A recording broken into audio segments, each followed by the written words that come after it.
매 말씀 이사야서 14장 21절부터 32절까지입니다.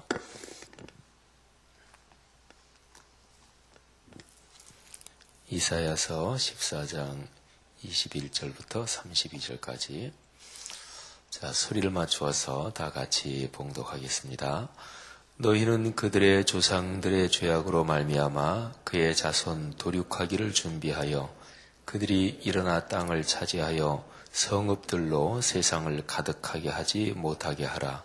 만군의 여호와께서 말씀하시되 내가 일어나 그들을 쳐서 이름과 남은 자와 아들과 후손을 바벨론에서 끊으리라. 나 여호와의 말이니라. 내가 또 그것이 고슴도치의 구렬과 물웅덩이가 되게 하고 또 멸망의 빗자루로 청소하리라. 나 만군의 여호와의 말이니라 하시니라. 만군의 여호와께서 맹세하여 이르시되 내가 생각한 것이 반드시 되며 내가 경영한 것을 반드시 이루리라. 내가 아수르를 나의 땅에서 파하며 나의 산에서 그것을 짓밟으리니 그때에 그의 멍에가 이스라엘에게서 떠나고 그의 짐이 그들의 어깨에서 벗어질 것이라. 이것이 온 세계를 향하여 정한 경영이며 이것이 열방을 향하여 편손이라 하셨나니 만군의 여호와께서 경영하셨은즉 누가 능히 그것을 패하며 그의 손을 펴셨은즉 누가 능히 그것을 돌이키랴. 아하스 왕이 죽던 해에 이 경고가 임하니라. 블레셋 온 땅이여 너를 치던 막대기가 부러졌다고 기뻐하지 말라. 뱀의 뿌리에서는 독사가 나겠고 그의 열매는 날아다니는 불뱀이 되리라. 가난한 자의 장자는 먹겠고 궁핍한 자는 평안히 누우려니와 내가 네 뿌리를 기근으로 죽일 것이요 내게 남은 자는 살육을 당하리라. 성문이여 슬피 울지어다. 성읍이여 부르짖을지어다. 너 블레셋이여 다 소멸되리로다. 대저 연기가 북방에서 오는데 그 대열에서 벗어난 자가 없느니라. 그 나라 사신들에게 어떻게 대답하겠느냐. 여호와께서 시온을 세우셨으니 그의 백성의 곤고한 자들이 그 안에서 피난하리라 할 것이니라. 아멘. 어제는 세 계절이 동시에 있었어요. 봄도 있었고 또 여름은 없었고 가을도 있었고 겨울도 있었고. 어제 눈 오는 거 보셨어요? 어제 눈 왔어요. 뭐 많이 오진 않았지만 오후에 잠깐 진눈깨비 비슷하게. 그래서 어제는 가을, 겨울, 봄 이 세 계절이 다 한꺼번에 있었습니다. 가을, 겨울, 봄. 가을, 겨울을 줄여서 얘기하면 가을은 갈이라고 그러고요. 겨울은 결. 그래서 갈, 결, 봄 이 세 가지가 다 있었어요. 하여튼 휘황찬란한 날씨였는데 이 날씨가 아주 복잡한데 건강 잘 유의하시고요. 근데 이제 이게 복잡한 게 아니라 이제 우리나라 날씨가 늘 그냥 그런 것 같아요. 이제 그렇게 날씨 구조가 바뀌니까 그러려니 하고 적어도 완전 여름 되기 전까지는 겨울옷 집어넣어 놓지 말고 그렇게 살아야 될 것 같아요. 우리나라는 옛날에는 사계절이 뚜렷해서 이제 겨울 지나면 이제 겨울옷은 다 장에 개켜서 챙겨 넣고 그다음에 이제 봄옷 그랬는데 그러지 않은 나라들이 훨씬 많습니다. 전 세계적으로는 사계절이 뚜렷하게 있는 이 아주 전형적인 온대 그보다 그렇지 않은 지역이 대부분이라 그러죠. 하여튼 건강 유의하시고 하나님의 생활에 지혜 주시기를 바랍니다. 오늘 이 말씀에서요, 한 세 가지 정도 중요한 점을 같이 묵상하겠습니다. 첫 번째는 하나님께서 범죄한 자의 그 가정 가문을 아주 철저하게 심판한다 하는 것을 오늘 이 본문 말씀에서 우리가 묵상해야 합니다. 계속해서 그 바벨론에 대한 심판의 말씀이 여기에 쭉 기록이 되어 있어요. 21절에 보면 조상들의 죄악 때문에 그의 자손들에게 하나님께서 무서운 심판을 내리십니다. 그런데 여기에 말씀에 22절 보면 내가 일어나 그들을 친다. 근데 그 뒤에 네 가지가 나옵니다. 전체적으로 다 끊어버린다. 근데 첫째는 이름을 끊는다. 두 번째는 남은 자를 끊는다. 세 번째는 아들을 끊고 그리고 후손을 끊는다. 끊는다는 것은 참 무서운 거죠. 그리고 사람이 살면서 죽음이라는 것은 내가 살아오면서 이어져 있던 또는 살아오면서 경험했던 관계들, 뭐 좋은 거든 나쁜 것이든지요. 나쁜 거, 난 이거 싫다. 이렇게 생각되는 게 다 나쁘지 않습니다. 막상 끊어져 놓으면, 끊어지면 아유 그게 아쉽고 그때 가서야 아유 그게 나한테 좋은 거였구나. 그러니까 있을 땐 모르고 그리고 없을 때 아쉬워하는 거, 이게 사람한테 굉장히 많아요. 조금 전에 계절 얘기했습니다마는 사계절이 있는 거, 그게 우리나라로서는 참 커다란 축복인데 늘 그랬으니까 그 고마움을 모르다가 이제 그게 점점 사라지니까 야 그게 좋은 거구나, 뭐 이런 것도 많죠. 그러니까 사람이 맺은 관계에서 좋은 거든 나쁜 거든, 뭐 진짜로 나쁜 것도 뭐 많이 있긴 합니다만은, 근데 그런 것이 끊어진다. 죽음이라는 게 그런 거지요. 그래서 이제 죽음이 사람들한테 힘들고 두렵기도 하고 그런 것인데, 근데 여기에서 하나님이 직접 바벨론을 쳐서 끊어버리겠다 그러면서 네 가지 얘기한 거는 사람이 살아가면서 꼭 필요한 것입니다. 이거는 있어야 할 것입니다. 그리고 소중한 것입니다. 그것을 하나님이 끊는다고 하니까 아주 무서운 거지요. 이름, 그리고 남은 자, 뭐가 어려우면 그래도 뭐가 좀 남아야 그게 희망이 있는 거잖아요. 근데 남은 자까지도 끊어버린다. 그리고 아들 후손을 끊어버린다. 근데 그 끊는다고 하신 하나님의 말씀에 오늘 여기 본문 바벨론에 대한 심판을 전체적으로 보면 만군의 여호와, 이 표현이 4번 거듭해서 나옵니다. 성경에서 하나님이 당신 자신을 표현하실 때, 또 선지자 예언자들이 하나님을 표현할 때 가장 장중하고 그리고 가장 무게가 있는 그리고 가장 엄위한 표현이 바로 이 표현입니다. 만군의 여호와. 이거는 하나님의 전능하신 그리고 절대적인 주권을 가지신 그런 분이시다. 이거를 표현하는 거예요. 근데 여기에서 계속해서 그 표현이 반복됩니다. 22절에 만군의 여호와께서 말씀하신다. 또 그 밑에 내려가 보면 23절 끝부분에 나 만군의 여호와의 말이다. 24절에 만군의 여호와께서 맹세하여 이르신다. 말씀하신다. 이거는 무지무지하게 강한 표현이죠. 만군의 여호와, 이것만도 강한데 거기에서 내가 맹세한다. 이렇게 말씀하시잖아요. 그리고 27절에도 보면 만군의 여호와께서 경영하셨은즉 누가 능히 그것을 막거나 패하게나 그렇게 할 수 있겠느냐 하는 거죠. 바벨론에 대한 심판은 이미 돌이킬 수 없습니다. 이 표현에서 우리가 묵상하고 또 깊이 생각해야 될 것은 하나님의 엄위하심, 그분의 지엄하심, 그거를 깊이 기억해야 합니다. 신앙은 가장 기본적으로 하나님 앞에 엎드리고 예배하는 것인데, 예배는 우리가 섬기고 예배하는 그분이 우리하고는 다르다, 이럴 때 예배하게 되는 것입니다.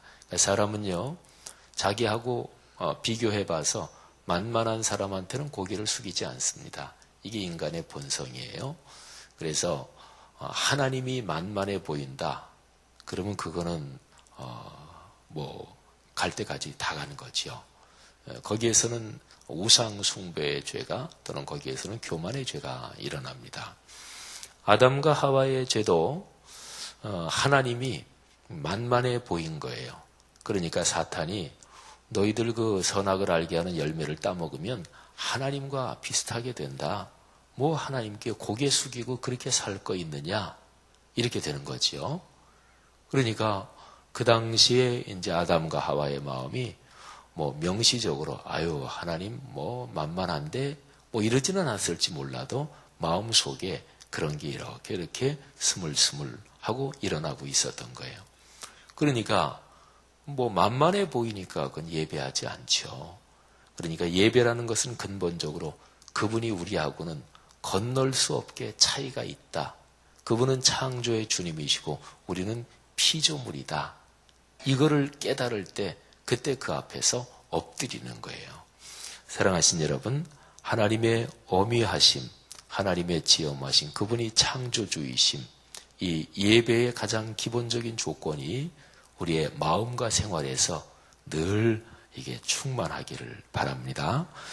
이것이 실제적인 신앙생활에서는 교회를 섬기고 또 내가 인생길을 걸어가는데 거기에도 이게 다 연관이 되는 거예요. 교회는 사람이 모인 사람과의 관계지만 영적 질서가 있습니다. 근데 하나님이 신앙생활하는 신자 중에서 아유 하나님 뭐 그 양반 만만하지 이런 사람이 뭐 누가 있겠어요 감히. 근데 하나님에 대한 하나님의 전능하심 지엄하심에 대한 절대 주권을 가지신 그분에 대한 이게 깊지 않으면 교회 생활할 때 방자합니다. 그러니까 내가 멋대로 해도 되지, 내 생각대로 해도 되지, 휘둘러도 되지 이런 생각이 드는 거지요. 사람들만 있다면 그래도 되지만 교회 공동체에는 살아계신 하나님이 눈에는 보이지 않지만 하나님이 임재와 현존이 특별히 충만한 곳이잖아요. 그러니까 그걸 느끼지 못하는 사람은 교회 생활에서 방치한 것이고 일반 생활에서도 마찬가지입니다. 적어도 그리스도인으로서 하나님의 뜻이 아닌데 그거를 내가 알면서도 지속적으로 또는 의도적으로 계획해서 범죄한다. 그거는 근본적으로 따지고 들어가면 하나님이 만만하다고 생각하는 사람이에요. 하나님은 늘 계시잖아요. 그렇죠? 그래서 신앙생활에서 제일 중요한 게 경건한 삶입니다. 신앙은 경건해야 됩니다. 그리스도인의 삶은 경건해야 됩니다. 근데 경건이라는 단어 그 뜻이 하나님 앞에서 산다. 이게 경건이라는 단어의 근본적인 뜻입니다. 이렇게 살면은 참 커다란 축복이겠죠. 이 축복이 있기를 바라고 사모할 수 있기를 바랍니다. 두 번째는 오늘 얘기 말씀에서 제가 어제 말씀을 묵상하면서 깊이 감동이 된 것인데 24절에 보면 만군의 여호와께서 맹세하여 이르시되 내가 생각한 것이 반드시 되며 내가 경영한 것을 반드시 이루리라. 이 구절을 묵상하면서 우리 교회가 이미 암송한 구절 히브리서 6장 14절이 생각이 났어요. 거기서는 하나님이 맹세하시면서 아브라함한테 내가 반드시 너에게 복주고 복주며 너를 축복하고 축복하리라 이런 말씀이 나와요. 근데 여기도 보면 하나님이 반드시 이런 표현을 쓰지요.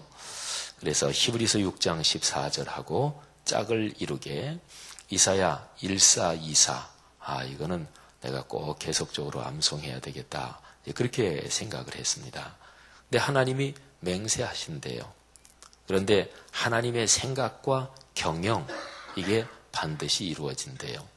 생각 경영은 뭐 그냥 같은 흐름의 말을 이제 반복한 것이다. 뭐 이렇게 보셔도 좋습니다. 그러니까 하나님의 뜻은 반드시 이루어진다. 하나님이 뭐를 이렇게 생각할 때 그거는 반드시 이루어진다. 하나님이 생각한 것을 구체적인 인간의 역사에서 그게 진행이 되도록 하나님이 이렇게 저렇게 바벨론을 하나님의 몽둥이로 쓰셨다가 그 바벨론이 너무 교만해지니까 또 심판하시고 또 국제역학 관계도 하나님이 이끄시고 그럴 거 아니겠어요? 그러니까 하나님이 경영하는 것은 반드시 이루어진다. 근데 경영과 연관해서 그 밑에 계속해서 그 단어가 나옵니다. 26절에 온 세계를 향해서 정한 경영이 이것이다. 그 다음에 27절에 다시 만군의 여호와께서 경영하셨은즉 누가 그거를 패하며 또 누가 그것을 돌이키랴. 온 세계를 향한 하나님의 경영. 우리 교회가 늘 말씀 삼운동, 온 세계 선교, 온 세계 선교 말씀 삼운동. 이게 우리 교회 기본적인 사역의 두 축이잖아요. 근데 온 세계 선교 이 단어가 생각이 났어요. 하나님은 여기서 온 세계 경영을 얘기를 하시네요. 선교는요, 우리 그리스도인이 보통 생각하는 것보다는 훨씬 더 넓습니다. 성경에서 말씀하고 있는 게 그래요. 해외 이제 선교지에 나가 보면은요, 선교사들이 어느 정도 이상이 있으면 선교사들이 힘들어합니다. 근데 그게 뭐 여러 가지 이유가 있을 수 있겠죠. 오히려 해외 몇 년 이상 있으면 익숙해질 거 아니겠어요. 또 어떤 베이스도 이렇게 터도 다 끼고, 또 뭐 교회를 개척 사역하든지 또 무슨 사역을 하든지 간에 현지 자기가 전도한 사람들, 세례 준 사람들, 그런 사람들이 이렇게 생기고 그러잖아요. 그리고 선교사가 이제 해외 나가서 선교해서 어느 정도 이렇게 해서 사람들이 생기면, 그냥 아주 쉬운 얘기로 하면 이건 선교사에게 폐단인데요. 선교사가 왕이 되는 수가 있습니다. 그러니까 딱 해서 그 사람 말이면 뭐 그 피선교지 그분들이 특히 이제 우리나라보다 경제적으로 여러 가지가 훨씬 더 못 사는 나라, 그런 데서 그런 현상이 일어날 수 있어요. 그 선교사가 왕이에요. 딱 쥐고.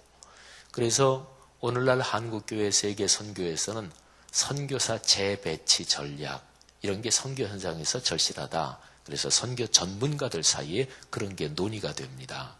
예를 들어서 어느 한 지역에 여러 교단 또는 여러 선교단체들에서 너무나 많이 선교사가 들어가 있다. 어디는 몰려 있고 또 어디는 그냥 너무나 사람이 없고, 이런 것 때문에도 선교사 재배치 전략, 이런 얘기들을 하고요. 또 하나는 조금 전에 말씀드린 것처럼 선교사가 어느 정도 이상으로 있고 교회 개척하고 또 선교비 오는 거를 선교비를 가지고 사역하잖아요. 그런 거를 나눠주기도 하고 하니까 등등 여러 면에서 선교사가 꽉 쥐고 아주 그냥 선교지에서는 왕노릇하는 거예요. 근데 이게 교만으로 굳어지면 이거는 아주 심각한 폐단이 있지요. 그래서도 이제 선교지에서 순환 배치되면서 사역하는 게 좋다. 선교지에서 통상적으로 일어나는 제일 커다란 문제 중에 하나는 현지 선교지의 부동산에 대해서 그거를 선교사가 자기 개인 소유로 아주 아예 나중에는 가져버리는 이런 일이 사실은 꽤 많습니다. 그래서 이제 제가 우리 교회 선교할 때 선교사들한테 지원할 때 교회 공적으로 하지 않고 교회 어떤 부서나 이런 데서 개인적인 관계를 통해서 하면 성도들은 다 모릅니다. 그런 실상을. 그래서 언제나 공적으로 하고, 그리고 우리 교회가 이제 센터를 세우고 할 때는 선교에서는 제일 중요한 게 뭐 모든 일이 다 마찬가지죠. 부동산 또는 구체적인 이 재물, 물질 문제, 이게 건강하게 관리되고 이게 투명해야 되거든요. 근데 어쨌든 선교라는 거는 선교사들이 힘들어하는 게 왜 힘들어하느냐, 이제 그런저런 것도 있는데요. 오히려 어느 정도 지나면 편해질 거 아니겠어요. 근데 힘든 이유가, 아주 중요한 이유가 하나 있는데, 근데 성도들로서는 잘 그런 건 모르죠. 그건 뭐냐면 전체적인 신학적인 큰 틀이 없으면 선교사들이 굉장히 힘듭니다. 이거는 목회도 마찬가지입니다. 그러니까 큰 신학적인 틀이 없으면, 그러니까 처음에 선교사로 아주 열정을 가지고 가서 개척하고 전도하고 그러면 다 될 것 같은데, 개척하고 전도해서 그 다음에는 뭐 하려고요? 그러면 또 개척하고 또 전도하지. 좋은데, 그런데 그 성도들의 삶 속으로, 그 나라 사람들의 삶 속으로 깊이 들어가 보면 거기에 대해서 뭔가 대답을 줘야 되잖아요. 사람은 삶 전체에 늘 연관이 돼 있잖아요. 그러니까 그 나라의 역사, 상황, 이런 전체에 대해서 성경적인 시각으로 얘기를 해주고 대답을 줄 필요가 있다고요. 이거를 가리켜서 이제 건강하고 바른 신학적인 틀이. 그래서 신학은 공부하는 거예요. 뭐 성경만 그냥 잘 알면 됐지 뭐 신학까지 공부할 거 있느냐? 그게 아닙니다. 그러니까 우리가 보통 얘기하는 거, 어떤 사람이 건강하게 평생 행복하게 살려면 가치관, 인생관, 세계관, 이게 큰 틀이고 뼈대인데 그게 건강해야 돼요. 돈만 많이 벌면 행복했지. 근데 로또 같은 거 맞는 것 중에서 3분의 2, 거기 당첨된 사람의 3분의 2는 확실하게 망한다 그러잖아요. 근데 돈 많이 벌면 행복한가요? 아니에요. 인생관이 있어야 돼요. 세계관이 분명해야 돼요. 가치관이 바로 서 있어야 돼요. 근데 그거를 주는 게 제일 근본적인 게 그게 종교거든요. 신앙이거든요. 그러니까 아주 중요한 게 선교라는 거는 좁은 게 아닙니다. 굉장히 폭이 넓은 거거든요. 우리가 생각하는 것보다. 그래서 가만히 어제 이 말씀을 묵상하면서 하나님의 세계 경영, 그래 선교를 거룩한 경영이라고 얘기할 수 있지. 우리가 경제를 영어로 이코노미라 그러잖아요. 근데 그게 헬라어 단어에서 나온 말이에요. 오이코노미야. 그러면 그게 뭐냐면 집이라는 뜻도 되고 오이코도메 이게 집이라는 뜻도 되고 그리고 살림한다 이런 뜻이 되거든요. 그래서 거기서 경제란 말이 나온 거예요. 아 맞아. 땅끝까지 하나님의 뜻을 전하라고 하는 것은 온 세계를 잘 살림하라고 하는 거지. 그렇게 하다가 성경 창세기에 하나님이 천지를 창조하실 때 사람을 만드시고 사람에게 주신 창조의 명령이 생각이 났어요. 사람을 만드시고 너희는 하늘 그리고 땅 아래 물속에 있는 이 모든 것을 잘 다스려라. 이게 잘 살림해라 그런 거거든요. 그게 경영이요. 그게 경제요. 그런 거죠. 사랑하신 여러분, 하나님께서 여러분의 인생에 전체적인 아주 귀한 지혜를 주시기를 바랍니다. 자녀들과 연관해서도 마찬가지입니다. 그리고 교회가 하는 사역은 이 온 피조세계 전체를 다 살림하는 거예요. 그래서 교회 생활은, 교회 사역은, 그리고 신앙생활은 제일 중요한 게 장기적인 전망이 중요합니다. 그리고 큰 틀이 중요하고 조화와 균형이 중요합니다. 하나님께서 우리 한국 땅에 있는 교회들에게 그런 귀한 은혜를 주시기를 바랍니다. 마지막으로 하나 더, 여기 보면은 이제 블레셋에 대한 심판의 말씀이 28절부터 나옵니다. 근데 블레셋을 경고하셔요. 블레셋 온 땅이여 너를 치던 막대기가 부러졌다고 기뻐하지 말라. 근데 막대기는 뭐냐면 바벨론을 말하거든요. 바벨론이 강력할 때 블레셋도 점령했고 다 그랬는데 이제 바벨론이 망하잖아요. 그러니까 블레셋을 치던 막대기가 부러졌다고요. 그러면 블레셋은 좋은 거잖아요. 근데 기뻐하지 말아라. 그러면서 블레셋을 다시 심판하시는 말씀을 하십니다. 여기에서 하나 중요한 거, 이사야서를 비롯해서요. 구약성경 미가서나 이런 예언서들 책을 보면 하나님이 이스라엘을 심판하시고 바벨론으로 포로로 끌려가게 하시고 그런저런 여러 가지 얘기가 나와요. 근데 이유는 뭐냐? 이스라엘 백성들에게 대해서는 이유는 아주 간단합니다. 하나님이 말씀 주셨는데 말씀 버렸다. 쭉 읽어보면, 저는 성경 구약을 읽어볼 때 무서운 심판의 말씀이 나오면 왜 심판한다 그러나 하고 이렇게 쭉 읽어봅니다. 그러면 그게 아주 명백해요. 여기 바벨론에 대한 심판의 말씀 나오고, 그리고 뒤로 15장으로 넘어가면 모압에 대한 심판 말씀 나오거든요. 그것도 이렇게 보면 무서운 심판의 말씀, 이렇게 혼난다, 너희가 이렇게 망한다. 그러면 저는 늘 왜 망하지? 뭐 때문에 혼나는 거지? 이렇게 그 15장, 16장 쭉 읽어보면 혼나고 망하는 거는 딱 한 가지예요. 오만, 교만, 거만, 언제나 교만이에요. 여기에 근데 고대 근동지방의 나라들이 망하고 일어나고 뭐 이런 거에서 아주 중요한 게 하나가 있는데, 하나님의 백성들한테는 말씀 줘버린 거예요. 그런데 하나님을 믿지 않는 나라들, 주변 나라들한테는 뭐냐면 남이 망할 때 기뻐하면 그건 심판감입니다. 그러니까 우리나라 말에서 사촌이 땅을 사면 이웃이 잘 되면 배가 아프다 그러죠. 그건 하나님한테 무서운 심판감이에요. 그래서 이스라엘 백성 주변에 에돔 족속이나 이런 데는 이스라엘이 망할 때, 바벨론이 쳐서 주전 587년에 망할 때 그때 에돔이 그거를 고소하다 하고 팔짱 끼고 보고 손 놓고 보고, 그리고 그 약탈에도 참여하고 그랬거든요. 그래서 에돔 너는 그것 때문에 심판받는다. 사랑하신 여러분, 여기에서 신앙인의 기본 자세를 배울 수 있습니다. 신앙인은 속으로는 이렇게 저렇게 꼬부라져 있으면서 겉으로 보면 그냥 이렇게 그냥 하고 겸손한 척하고, 그러면 그게 신앙인입니까? 겨우 기독교 신앙이 그거 가르치는 거예요? 그건 아닐 거 아니겠어요? 그러니까 그리스도인은, 그리고 교회 공동체는 어떤 사람을 만나든지 누구를 대하든지 선의를 가지고 대해야 돼요. 호의를 가지고 대해야 돼요. 그리고 이웃이 잘 될 때 그거를 진실한 마음으로 기뻐해 줘야 돼요.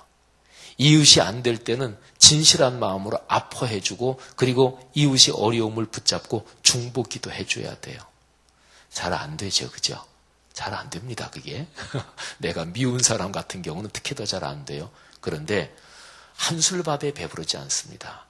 모든 것은 훈련으로 됩니다. 마술처럼 된다. 물론 우리가 늘 기도하는 것처럼 성령의 충만을 주옵소서. 성령의 뜨거운 불을 주옵소서. 그렇게 기도하고 성령의 은혜가 오면 그게 비로소 되는 것인데 성령의 충만이 딱 왔다 그래서 맨날 그냥 누구 그냥 미워하고 이러고 살던 사람이 하루아침에 딱 그날 성령 충만 받고 완전히 180도 딱 바뀌어서 그 다음에는 그것 때문에 전혀 고민도 하지 않는가? 아니, 그렇지 않아요.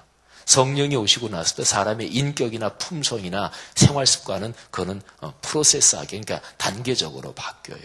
그러니까 계속해서 훈련해야 돼요. 누가 어렵다 그러면 기도하세요. 하나님, 그 사람 어려움 해결하게 도와주세요. 또 누가 잘 됐다 그러면 마음속에서 부러운 생각이 들고 좀 그러지만 하나님, 그 사람 그렇게 됐네요. 하나님 감사합니다.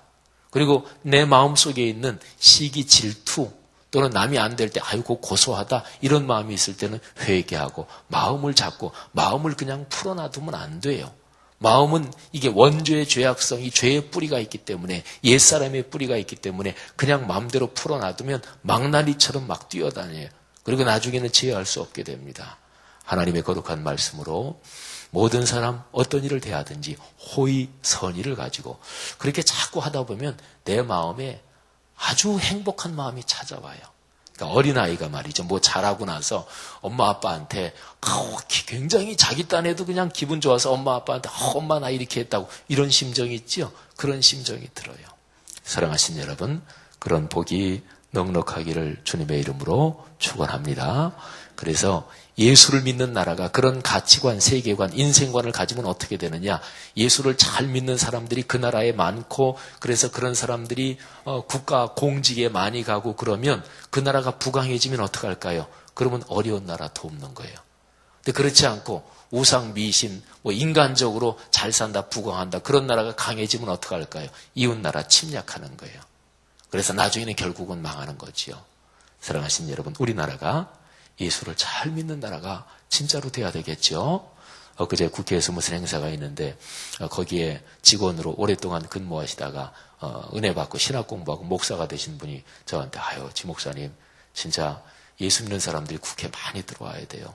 국회 공직자로도 들어오고 국회의원도 되고 국회의원 많이 욕먹습니다마는 그분이 하는 얘기가 우리나라에 그분은 국회 한 20년 이상 근무하신 분이니까 우리나라에서 국회처럼 힘센 데가 어디 있냐는 거예요. 대통령도 마음대로 못하고 또 이런저런 모든 게 국회에서 다 법이 통과돼야 그래야 나라가 돌아가니까 진짜로 국회에 예수 잘 믿는 사람이 많이 들어와야 됩니다.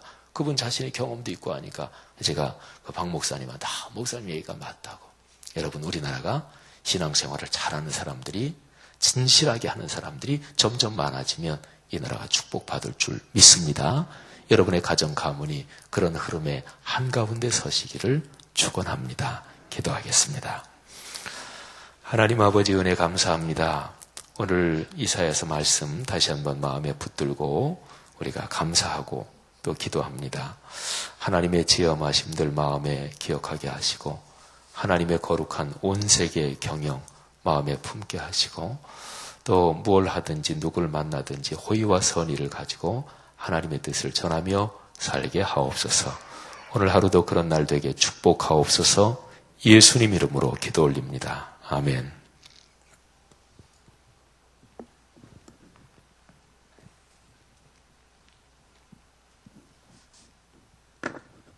공동기도문 7번 말씀상 공동체 기도하시겠습니다.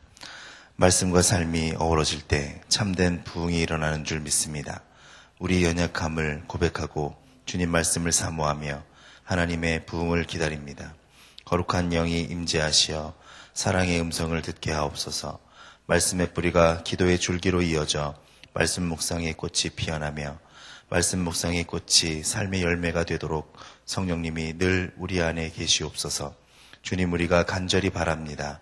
하나님 말씀의 거룩한 리더십으로 그리스도인의 삶과 세계를 변화시키게 하옵소서. 아멘. 주기도문 하시겠습니다. 하늘에 계신 우리 아버지, 아버지의 이름을 거룩하게 하시며 아버지의 나라가 오게 하시며 아버지의 뜻이 하늘에서와 같이 땅에서도 이루어지게 하소서. 오늘 우리에게 일용할 양식을 주시고 우리가 우리에게 잘못한 사람을 용서하여 준 것 같이 우리 죄를 용서하여 주시고 우리를 시험에 빠지지 않게 하시고 악에서 구하소서. 나라와 권능과 영광이 영원히 아버지의 것입니다. 아멘. 기도하시겠습니다.